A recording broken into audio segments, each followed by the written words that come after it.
श्री शिवाय नमस्तुभ्यम। हर हर महादेव। 26 जुलाई को सावन की शिवरात्रि है। सावन की शिवरात्रि में पार्थिव शिवलिंग निर्माण की विधि हमें करना है, पूजा विधि करना है। तो उसके लिए शंकर भगवान का शिवलिंग बनाने के लिए मिट्टी कहाँ की होनी चाहिए, मिट्टी में कैसा जल मिलाना चाहिए और सबसे पहले शिवलिंग निर्माण में हमें क्या बनाना चाहिए, ये 3 विशेष पॉइंट हैं। इनको आप विस्तार से जान लीजिए ताकि आपसे कोई भी जानकारी मिस ना हो। तो पहले जान लेते हैं कि शंकर भगवान के शिवलिंग बनाने के लिए मिट्टी कहाँ की होनी चाहिए। आप कोई ऐसी जगह की मिट्टी लें, क्यारे की मिट्टी लें, ऐसी जगह का कोई भाग ले जहाँ कोई गंदगी ना हो, पवित्र भाग हो। मिट्टी लाने के बाद पानी का सिंचन जरूर करें, पवित्र नदी के जल से करें। जिस दिन आप मिट्टी लाएं उसी दिन आपको पवित्र नदी के जल से सिंचन करना है। ये नहीं कि आपको आज शिवलिंग बनाना है तो आपने सुबह सिंचन करके रख दी।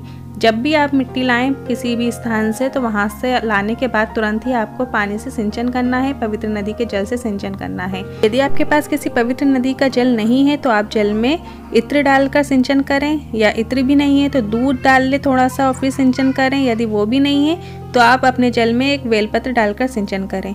यदि आपके पास बेलपत्र भी नहीं है तो आप पीपल का पत्ता डालकर भी सिंचन कर सकते हैं। बस ध्यान रहे कि आपको जिस दिन मिट्टी लाए हैं उसी दिन आपको ये सिंचन करना है। जैसे हमको सावन की शिवरात्रि के दिन शिवलिंग निर्माण विधि करना है तो उस दिन आप क्या कीजिए, सुबह के समय जहाँ आप मटका रखते हैं, परिंदा रखते हैं, पानी का स्थान है, वहाँ पर आपको एक कलश जल रख देना है और उसके ऊपर एक प्लेट ढककर उसके ऊपर एक चावल का दाना रख देना है। जब आप पार्थिव शिवलिंग निर्माण विधि करेंगे तो आपको उसी जल का प्रयोग करना है। रसोई घर में माँ अन्नपूर्णा का निवास स्थान होता है, मटके के पास पितरों का निवास होता है, इसलिए पूरे घर की साफ सफाई करो ना करो, रसोई घर की सफाई जरूर करें। 33 कोटि देवता एक क्षण के लिए उसमें जरूर आते हैं। शिवलिंग बनाने के जो नियम है उसमें सबसे पहले यही, जल का छींटा जरूर दें। जब आप उस कलश का जल मिट्टी में डालते हैं तो उस मिट्टी में अन्नपूर्णा का भाव आता है, पितरों का भाव आता है, लक्ष्मी का, धन संपदा का भाव आ जाता है और पूरे 33 कोटि देवता का आनंद उसमें समाहित हो जाता है।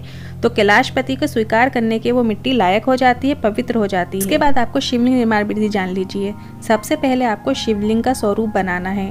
पात्र के नीचे सबसे पहले एक बेलपत्र रख दीजिए। बेलपत्र की जो डंडी है वो उत्तर दिशा की ओर रखिए और फिर उसके ऊपर वो पात्र रखिए जिसमें आपको शिवलिंग निर्माण विधि। बेलपत्र को आपको सीधा रखना है और उत्तर दिशा की ओर डंडी रखें। सबसे पहले शिवलिंग का स्वरूप बनाएं, उसके बाद और मिट्टी रख के वहीं पर ही आपको जलाधारी का निर्माण करना है।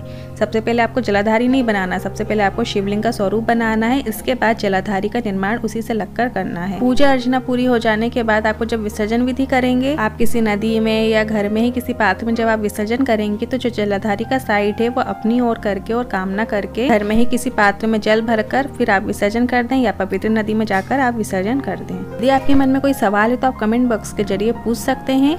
अगर आपको वीडियो थोड़ा भी उपयोगी लगा हो तो कमेंट बॉक्स में हर हर महादेव जरूर टाइप कीजिएगा।